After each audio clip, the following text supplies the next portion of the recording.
you know that when you walk into a court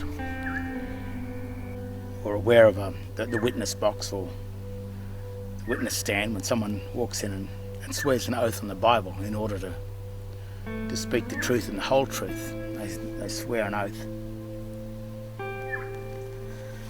There's one of these things that sits in the court. So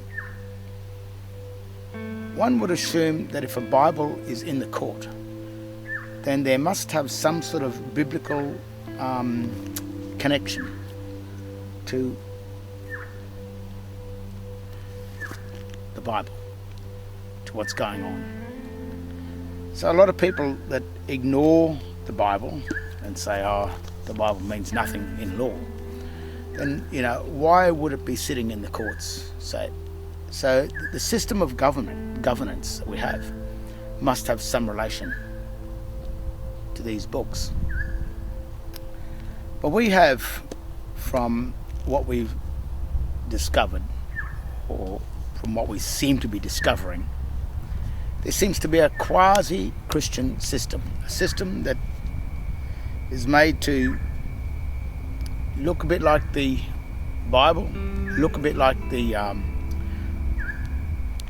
a true system, look like true Bibles in the court, but may very well be some sort of a hoax system or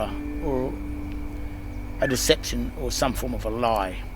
And so that's what I was just going to point out today, is that there's two Bibles here. This is the King James Version, the later one, and this is the version that is kept in the courts.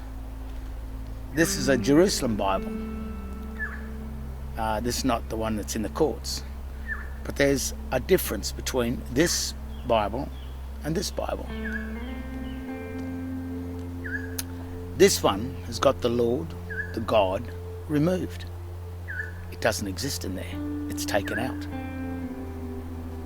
This one, grammatically, still remains. The Lord, God, or Yahweh, is still in this Bible, but it's not in here. But even though when you open this Bible up and read it and see for yourself, you will see it. You will read the Lord God. You will read the writing. But in grammatical terms, at the beginning of every chapter and paragraph, the first words are all symbolized. Thus thee, now thee, and Adam. You can see in this book that the first two words have been written in an all uppercase text, which is a symbolic text or an Egyptian hieroglyphic text, which is not English and has no correspondence with the rest of the English writing in this book. So even though you can see it there, the word has been grammatically removed. Not only does it say and thee, which is in all uppercase text, but everywhere where the Lord has been written, it is also in a smaller all uppercase text, which again separates it again from the rest of the text. But they've capitalized the capital L on Lord, so that the Lord, the L on Lord is a larger Lord, and then the ORD is smaller case, but a smaller font size, but all uppercase text, which is a corruption of the text. So, from the point of a layperson or someone that is grammatically ignorant to the grammatical standing of texts and everything, which is the science of English really, the King James Version has had the Lord grammatically removed from it. Not only is the Lord, the first two words of the text of every paragraph has also been removed, which really questions the intention of why this particular version of the Bible sits in the courts. So if you walk into the courts and you believe that you're having a very unfair trial or an unfair look, you're being treated unfairly in the courts. The reason is because when you swear on this Bible, you swear on a Bible that is grammatically corrupted and had the Lord removed from it. So you're swearing an oath to something that is not God, not existing. Now, I don't mean to be against God in this, but in a grammatical sense, you have to be very careful, because the deceivers that operate this quasi-Christian Judeo system may very well intentionally be doing it, but they will stop at no length to maintain such a fraud against the people of the world. This is the Jerusalem Bible, and the Lord, Yahweh, God, is all written in the main part of the text in proper English, so it all has correspondence.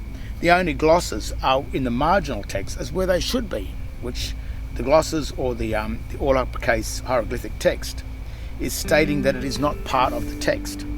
So no glosses should appear within the text itself. It should remain in the margins, whereas this version of the Bible, the glosses are also usurped in between the are usurped within the paragraphs and within the context of the book itself. So that's just another clue on just how deep and deceptive this new one world government, or one world or new world order, really is in relation to getting you to become the debtor, is to trick you from being a part of the land, a part of your footprint. Your footprint to the land has been legally removed from you through a deception that even extends to removing the Lord and God and Yahweh from the very Bible that you try and gain some sort of protection from when you're in a court.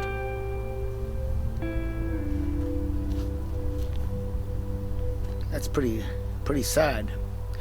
There's a warning in the back of these two Bibles, because the text is still correct. The meaning of that is still there, but grammatically it's been corrupted. But in the back there's a warning on the last few lines of these books that if you remove or add anything to these books, then you're in trouble. And all I could say is the one world government and the new world order and their corrupt system can only come to no good and can only come to an end, because if they've tried to deceive even the very books, then the warnings are all here. They have a limited lifespan. So that's the corruption in the Bibles.